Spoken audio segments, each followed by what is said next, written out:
Money laundering প্রতিরোধ কার্যক্রম এবং সমসাময়িক ব্যাংকিং বিষয়ে শুক্রবার চট্টগ্রামে কর্মকর্তাদের সঙ্গে মতবিনিময় করেন বাংলাদেশ ব্যাংকের governor doctor Ahsan S Mansur.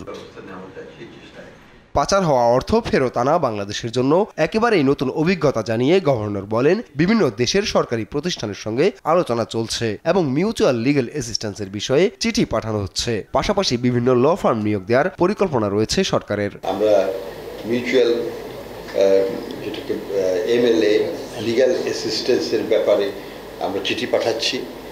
আমরা বিভিন্ন ল ফার্মের সাথে কথা বলছি, তাদেরকে আমরা খুব শীঘ্রই হয়তো হায়ার করব। প্রথম ধাপে পাচার হওয়া সম্পদ স্থিতিশীল অবস্থায় আনার প্রয়োজনীয়তার কথা উল্লেখ করে ডক্টর আহসান এস মনসুর বলেন, এসব সম্পদ ফ্রিজ করার চেষ্টা চলছে। আমাদের লক্ষ্য হচ্ছে আগামী 6 মাসের মধ্যে বেশ কয়েকটা দেশের অ্যাসেট ফ্রিজ যদি আমরা করতে পারি, that will be hour initial achievement.